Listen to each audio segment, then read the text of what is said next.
What's up, guys? Welcome back to another video.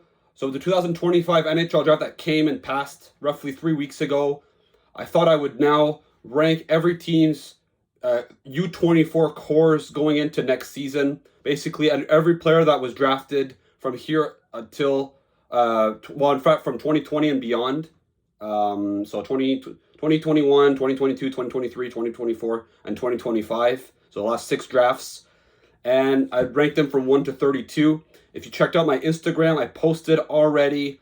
I did 4 posts. I did one 32 to 25, 24 to 17, 16 to 9, and 8 to 1. So today what we're going to do in this video is my top 10 of this ranking, going from 1 all the way to 10. And after that, I'll show you guys roughly and maybe explain some of my reasoning behind why I put some teams over or lower than another one. So let's get started. Coming in at number 1, I've got the San Jose Sharks. Obviously a team that's been bad for the last few years. They've drafted a lot of really talented players. They've gotten some high picks. So here on my ranking, I have Macklin Celebrini. Basically, I did forwards, defense, and goaltending. So for forwards, Macklin Celebrini, first overall in 2024. Michael Misa, second overall, 2025. Will Smith, 4th overall, 2023. William Eklund, 7th overall, 2021. Quinton Musty, 26th overall, 2023. And Yegor Chernyshev, 33rd overall, 2024. I think Celebrini and Michael Misa are basically as guaranteed as you're going to find when it comes to star players in the NHL. I think Will Smith is going to be a very good producer. Might still has some work to do with his overall game, but I think that he's going to become at least probably an 80-point guy. Might have some defensive deficiencies, but like I said, when you're producing that much and you're playing with a guy like Celebrini or Michael Misa, that I think will be pretty good two-way players, I think that, that'll help. William Eklund, I think, a very good top 6 forward. I don't know yet if he's going to be, especially on that team where there's so much young talent coming in, if he's going to really become that star player, but I think that he could be a very good complementary top 6 player. Same thing with Quinton Musty, I think could be a power forward, and he has obviously a lot of skill. And Yegor Chernyshev, who played with Michael Misa this year in juniors, he already had a lot of chemistry with him. He could eventually be a line mate, maybe on a second line, considering I think Macklin Celebrini is their number 1 center. So then if Misa is their 2C, you can maybe see a duo there. When you look at their defense, it's not as strong as their forwards. Sam Dickinson, 11th overall in 2024. Shakir Mukhamadullin, 20th overall in 2020 by New Jersey, who they acquired for Timo Meier. And Lucas Cagnani, 123rd overall in 2023. The defense is not as strong. Sam Dickinson, I think, is going to be a very good top 4, but probably even a top pair caliber defenseman down the road. He really improved his offensive game in junior this year. So honestly, it wouldn't shock me one bit if he eventually became a number 1 defenseman, even though my projection for him right now is probably very good number 2. Maybe like a Noah Hanifin sort of defenseman in that kind of comparison. Mukhamadullin and Cagnani, I think, are probably more second or third pair guys. Cagnani is more of an all-offensive guy, so he could maybe become a very good power play guy, first or second wave. But there's probably still need that, that, especially on the right side. A lot of these guys are left-handed. And after that, in net, Yaroslav Askarov, who was 11th overall in 2020 from Nashville, and Joshua Ravensbergen, who they picked 30th overall this year. Obviously, in net, these are 2 very good goaltenders. I think a lot of people were wondering why they took Ravensbergen, but when you have, it gives them maybe an extra trade chip down the road, or an insurance policy if in case Askarov just doesn't work out. And they have a bunch of other really good prospects like Brandon Savoda, Kasper Heltunen, Colin Graff, Cameron Lund, Cole McKinney, Jack Thompson, Leo Saline-Willides, Simon Wang. The Sharks, pretty much all they're missing really is defense, because on offense they're stacked. So one more like really good top 4 right-hand defense, potentially Keaton Verhoff next season. If they finish low in the standings, that'll probably be the ideal player that the Sharks would be able to grab whenever they probably second or third overall, depending on where they finish. Coming at number 2, my favorite team, the Montreal Canadiens, obviously highlighted by Ivan Demidov, 5th overall in 2024. Juraj Slafkovsky still eligible, 1st overall in 2022. Michael Hage, 21st overall in 2024. Zachary Bolduc, 17th overall in 2021 from St. Louis. Obviously, they acquired for Logan Mailloux. And Alexander Zarovsky, 34th overall pick in 2025. I think the Canes, they already have Suzuki, Caulfield as well that aren't eligible for this list, but those are also guys in their core. Demidov, I think, is going to be a mega star, probably an 100-plus point guy. Juraj Slafkovsky is probably going to be a very good top line larger flame forward that has potential to be a power forward. Michael Hage, I think, has potential to be a number 2 center in the NHL. Not really, but he could end up, I think he'll be a very good top 6 player, whether he's a center or a winger is left to be determined. Zachary Bolduc, a very good acquisition from the Blues. I think could be a very good complementary scoring winger. And Zorowski, probably a long-term project, but has the skill to become a top 6 player. Just got to improve his skating and get a bit stronger. On defense, Lane Hudson, the Calder Trophy winner this season, 6th overall pick in 2022. David Reinbacher, 5th overall in 2023. And Caden Gooley, 16th overall pick in 2020. I think that's a very good foundation to build upon. On the fact, too, that they acquired Noah Dobson. This is going to be one of the better top 4s that we've seen in many, many years. And in net, Jacob Fowler, 69th overall pick in 2023. And Jakub Dobeš, 136th overall in 2020. Fowler is looking like he's going to become a good, very, very good number 1 goaltender in the NHL. And Jakub Dobeš played pretty well, looked pretty good in stretches this year with Montreal, and could become potentially a very good backup goalie. And, other guys that they have, Oliver Kapanen, Joshua Roy, Owen Beck, Florian Jacki, Tyler Thorpe, LJ Mooney on forward, and on defense, Adam Engstrom, Bogdan Konushkov. I think Montreal very, very deep, and they have, obviously, the high-end prospects to warrant being top 2 on this ranking. For the third-ranked team on this ranking, I got the Anaheim Ducks, another team that's in the midst of a rebuild that's starting to come out of it slowly. So when you look at their forwards, Leo Carlson, 2nd overall pick in 2023. Beckett Seneca, 3rd overall pick in 2024. Obviously a bit of a surprise pick, but I think it's still a pretty good one. Cutter Gauthier, 5th overall pick in 2022 by Philadelphia. They got it for Jamie Drysdale. Mason McTavish, 3rd overall pick in 2021. And Roger McQueen, who they picked 10th overall this year. I think the Ducks, very, very good top 5 forward prospects. Leo Carlson is going to become a very good number 1 center. Beckett Seneca, I think, even though I think a lot of people thought it was a reach, I think this is a very good pick. I think he's going to be a very, very good, obviously he's a big body, amazing hands. He could be a very good first liner. Cutter Gauthier, who a very good scorer, very good skater. I think he could be a very, very good top 6 forward. Mason McTavish, I think, is a very good second line center that has some grit.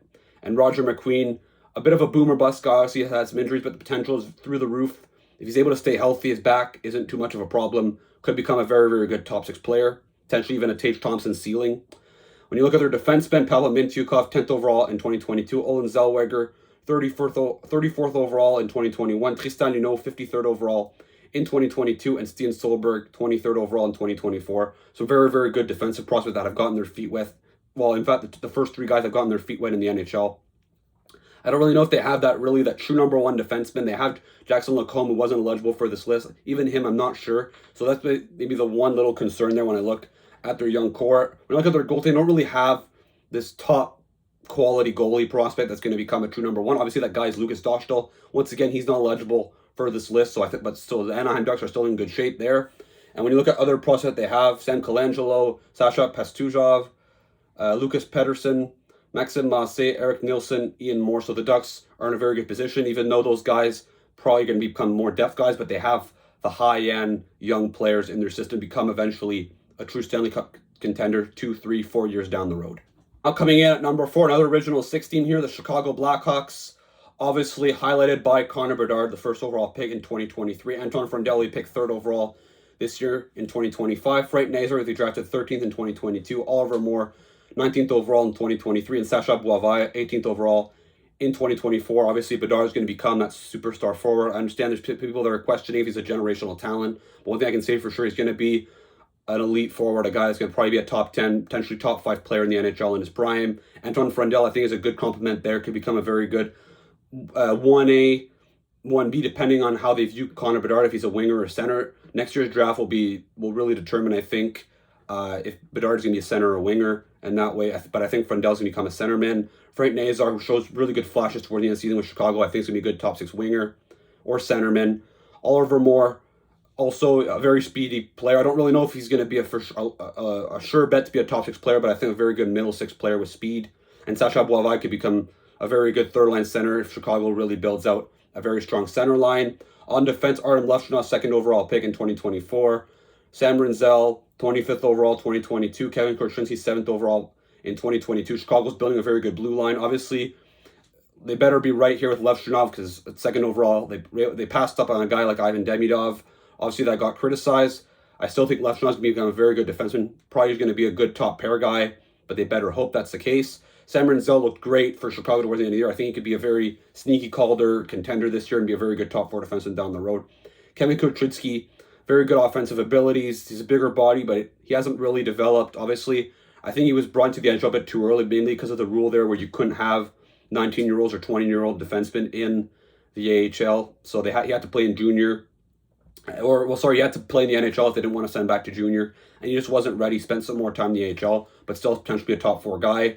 In net, they have Drew Commesso, 46 overall pick in 2020. And Adam Gajan, 35th overall pick in 2023. I think in Chicago, they have some good goalies there. They also have Spencer Knight, they picked up from Florida. That's, not too old either. So I think Chicago, they're going to have a good core. When you look at their prospect pool, aside from here, very, very good group here. Landon Slager, Colton Dock, Ryan Green, Roman Kantsarov, Nick Lardis, who's a very dominant offensive player in junior, a bit undersized, but could become very good. Merrick Van Acker, John Mustard, Vaclav Nestrasil, Mason West, Wyatt Kaiser, Louis Crevier, Nolan Allen, Ethan Del Mastro. So Chicago has a lot of depth in their pipeline. That's the main reason why they're 4th, because I do think the team at 5th has more potential, but I think that, and Chicago's going to keep building on it. They're probably going to finish bottom 3 this year again. They could add another blue chipper in their pipeline. Rounding up the top 5, I got the Utah Mammoth.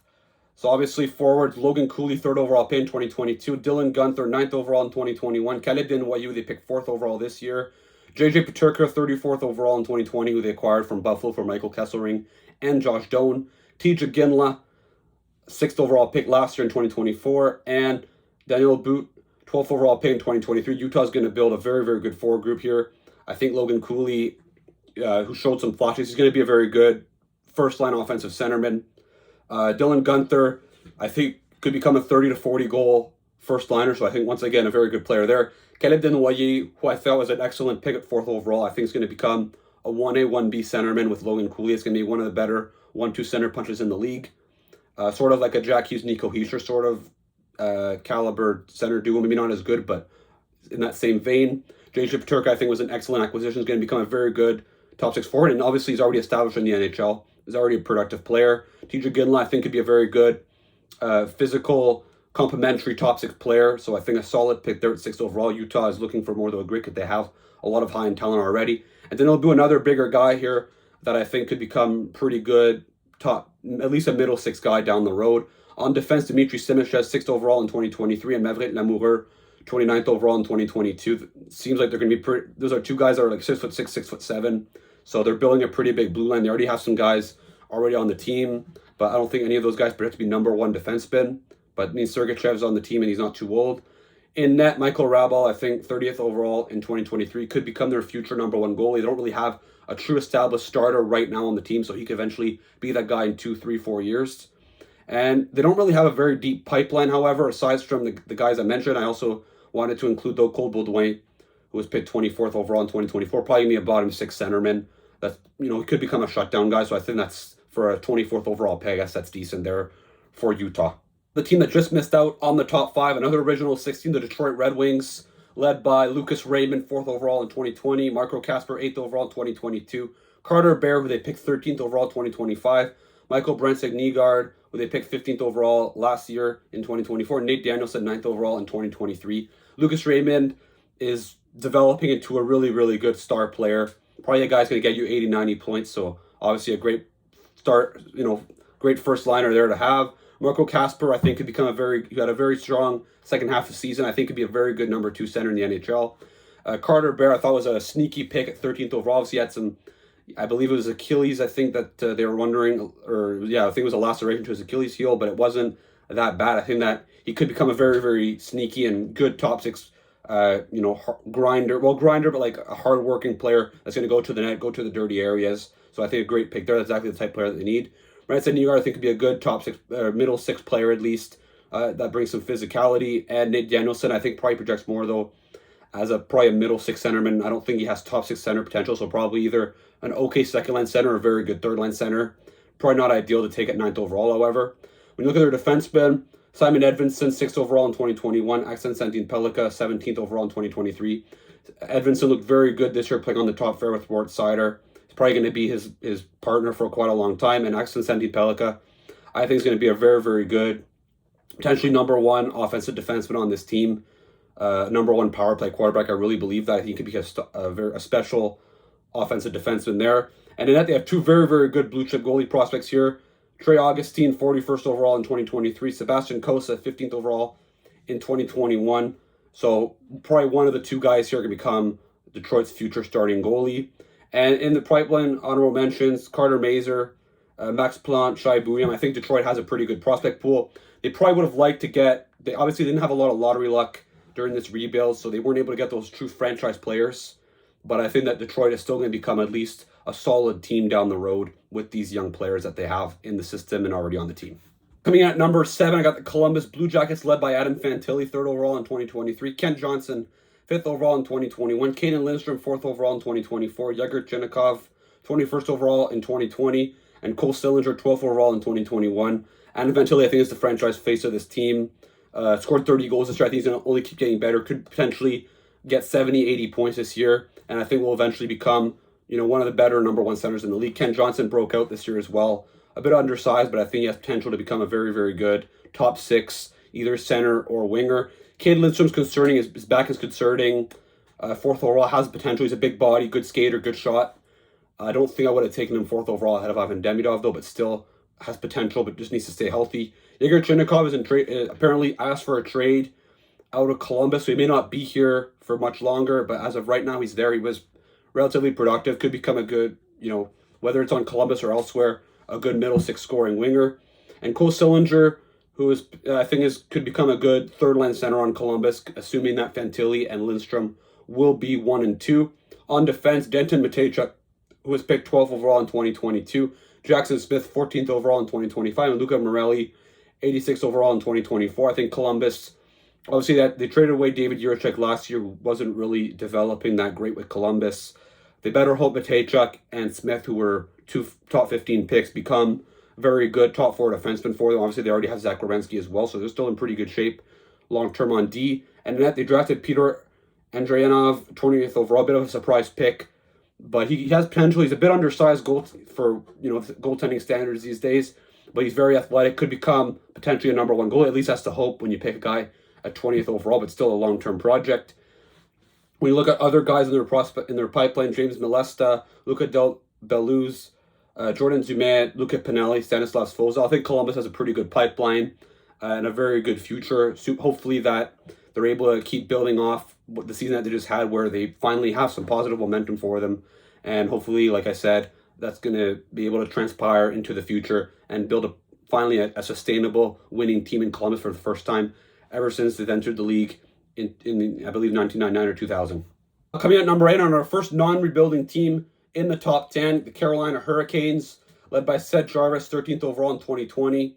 Logan Stankoven, 47th overall in 2021, and they received from Dallas for Mikko Rantanen. Bradley Nadeau, 30th overall in 2023. Jackson Blake, 109th overall in 2021. I think those are 4 very good wingers there that they could have, all like guys that could be, well, Jarvis already an established first liner. I think Stankoven could become a very good, hard-working top 6 winger.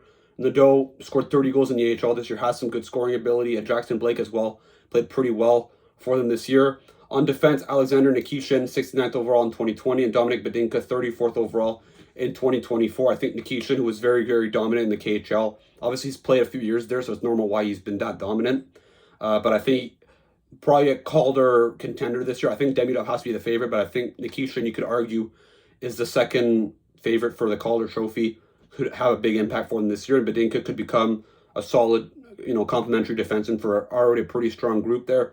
And in that, Ruslan Kazayev, 150th overall in 2023, a long-term project that has some potential there. When we look at their other prospects in their pipeline, Justin Robida, Felix Andersorum, Nikita Artemanov, Justin Poirier, Charlie Serrato, Ivan Ryabkin, who they took a chance on in the second round, and Semyon Frolov. I think Carolina, for a team that's competing at a high level already, to have all these good young players and their core, Aho, Svechnikov, they're not that old either. So I think Carolina's probably set up to have a pretty long window. They've already been pretty good for 7 or 8 years now. I'd probably assume another 7, 8 years as well, being a pretty good team. So mainly because of this good group of young players. Coming at number 9, a Metropolitan Division team that lost to the Carolina Hurricanes in the second round this year, the Washington Capitals. Ryan Leonard, 8th overall in 2023. Tarek Parasak, 17th overall in 2024. Ilya Protas, 75th overall in 2024. Lyndon Lakovich, 27th overall 2025. Andrew Crystal, 40th overall 2023. And Ivan Miroshnichenko, 20th overall in 2022. I think Ryan Leonard, Didn't really produce much when he joined the Capitals late in the season, but I thought played pretty well. I think he's going to become a very, very good complementary top six winger. I don't think he'll become a star player. When I say complimentary, I mean he's a guy that's going to go do the dirty stuff, and he's going to obviously be a productive player, probably a 60-plus point guy that's going to be able to score potentially 30 goals. Tarek Parasai, I think, could become a good, complimentary player as well. Their middle six player. Ilya Protas broke out in junior this year. If they're able to get anything close to his brother, I think they're in business there. Lakovic, I thought, was a steal at 27th overall. He's a big body, not really a power forward, but I think has some skill. Potentially could be what Mantha was, but maybe better. Hopefully more consistent. Andrew Crystal, who fell in 2023. A bit of an undersized player, but has a lot of skill. So he could become a guy that becomes a top six player for Washington. And Miroshnichenko hasn't sort of fell down the depth chart over the last few years, but I think could become still an effective player for Washington in a few years. On defense, Cole Hudson, 43rd overall in 2024. Ryan Chesley, 37th overall, 2022. I think Cole Hudson's following the same path as his older brother, Lane. I don't know if he'll be winning the Calder Trophy when he makes the NHL, probably next year. But I think could become, most likely become their number one offensive defenseman in a few years. And Chesley, I think, could become a good, complementary defenseman on a team that already has a pretty strong blue line already. You don't really have a goalie coming up in the pipeline that's very promising, but I think Thompson and Lindgren aren't that old either, so I think that Washington's still in a good spot. In their pipeline, they also have Alex Lapierre, who was a former first-round pick who fell down a bit in their depth chart. Justin Sordiff, who they acquired from Florida. Milton Gastrin, Vincent Iorio, Cam Allen, Leon Muggley. I think Washington has a pretty good prospect pool for a team that seemed like they were heading towards a rebuild. They kind of, were able to rejuvenate themselves this year and get younger.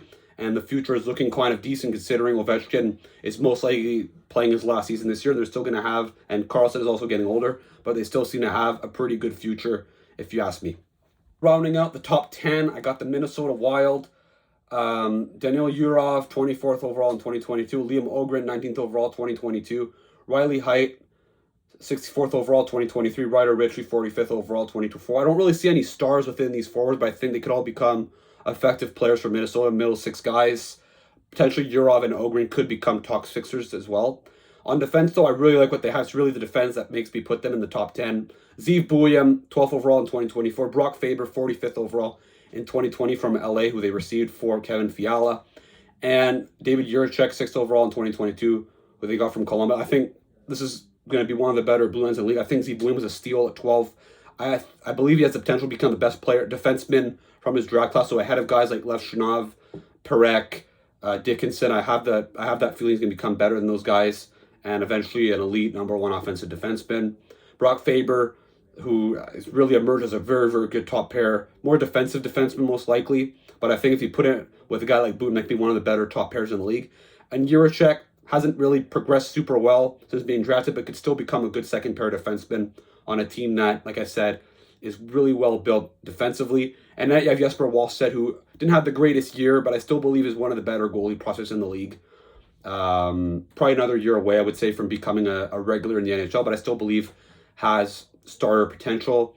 They have a pretty good pipeline as well. Hunter Height, Charlie Stramel, Adam Benak, Carson Lambos, David Spacek, Aaron Kiviharu. I think Minnesota is really set up to win now. Maybe not a Stanley Cup this season, because I do think they have some holes, especially at center. But long term, if they're able to address that second line center or that top six center hole that they have, and a lot of these young players graduate and have an impact and maybe even exceed expectations, I could see Minnesota finally becoming a Stanley Cup contender for the first time they entered the league, which was the same year that the Blue Jackets did. Like I said, in 2000, I believe it was, or 1999. I don't remember. I don't have it in front of me. But it would be the first time really that the Minnesota Wild really are a true Stanley Cup contender, not a one-and-done team that make the playoffs and then lose in the first round every year. Let's end to that top 10. Now I'm going to have a look at the rest of this ranking as I made graphics here that are on my Instagram. So at 11, I got Seattle. I could have argued to put them higher. I like the force that they have. It's just none of these guys are really established elite players. I understand Matty Beniers won the Calder Trophy, but he's been on a downward trend the last 2 years. But I still think he could become a good top six centerman. I could argue to put them ahead of Minnesota, but I really like what Minnesota has, especially on D.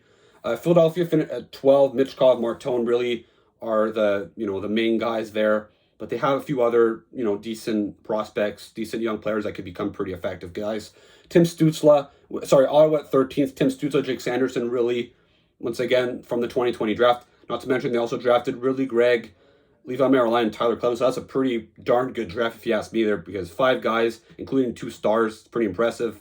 14 at Buffalo, obviously a year or 2 ago I probably would have had them top 5, but a lot of their guys just, obviously they've graduated, but also a lot of these guys here are just not improving that much, mainly because I think Buffalo isn't really the greatest development team either.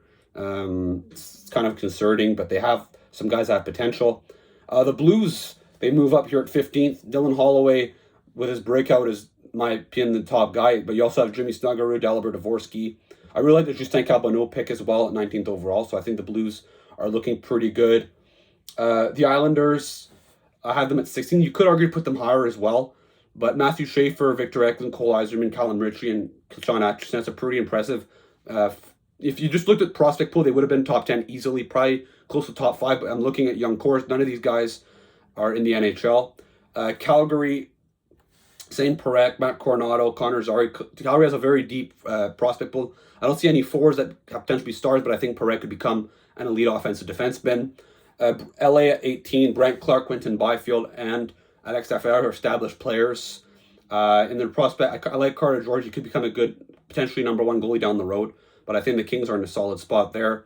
The New Jersey Devils, all the way at 19th. You would have thought they would have been higher, but New Jersey, a lot of their guys have already graduated, and not a lot of forward like Luke Hughes, Salayev, Nemec are, in my opinion, the top 4, or the top 3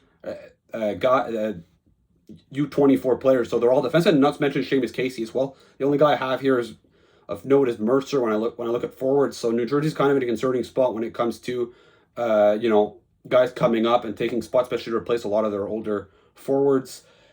New York Rangers coming in at 20. Lafreniere is still eligible, not looking to become that star player, but I still think is capable of bouncing back.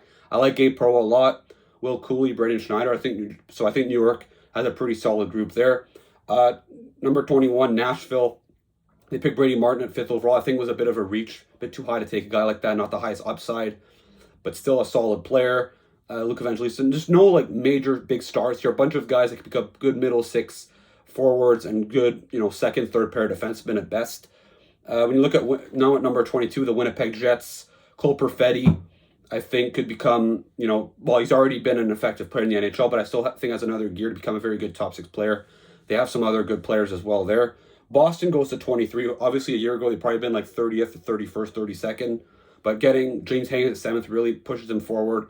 And they have, they were sellers this year at the deadline. They got Fraser Minton and William Zellers from Colorado and Toronto, respectively. And so they've really slowly building back this prospect pool. It's going to take a while, though, to really have a high-level prospect pool. Toronto at 24, Matthew Nyes leads the way, but you also have Easton Cowan as well that I think could become a similar player as Matthew Nyes. Maybe not as good, but still a guy that could become a good top 6 complementary player potentially, at least if not a middle 6 guy.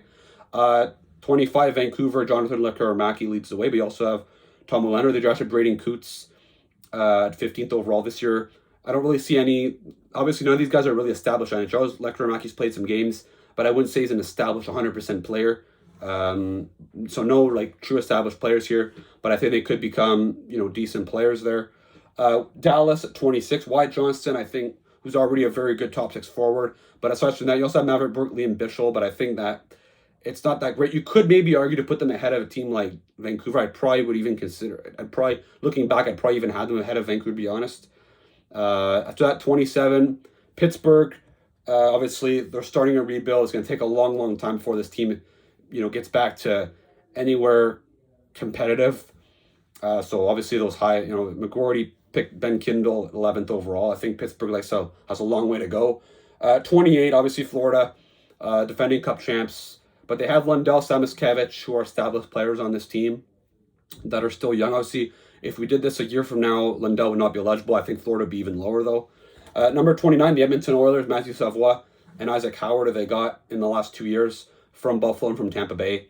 Obviously, they need to get some youth here to replenish and help with the depth beyond McDavid, Draisaitl. Number 30, Vegas. I really like Trevor Connolly. I think he'd become a very good top 6 forward for them. The rest, though, isn't that great. Tampa Bay at 31st. Connor Geekie, they got from Mikhail Sergachev, Ethan Gauthier. Samuel Riley, they got for Isaac Howard, but again, so I don't really see any big stars. I think Geeky at best, probably a second-line power forward. And then finally at 32nd, Colorado, Gulyayev, Nabokov. I don't really see any difference makers here with Colorado. Potentially Nabokov could become their starter eventually. He's still young, and goalie prospects, you know, they can take time and they can also surprise. So I think that's how I'd rank this. So Colorado 32nd and San Jose at number 1. All right, so that puts an end to this video. Let me know in the comments. Which teams are too high? Which teams are too low? Are there players that I forgot to mention when I talked about your favorite team? Let me know there. Don't forget to check out some of the videos going to be coming out in the next couple weeks and months as we're in the middle of in the thick of the off-season, the dog days of summer. Don't forget to like and subscribe, and I'll see you again for another video. Ciao.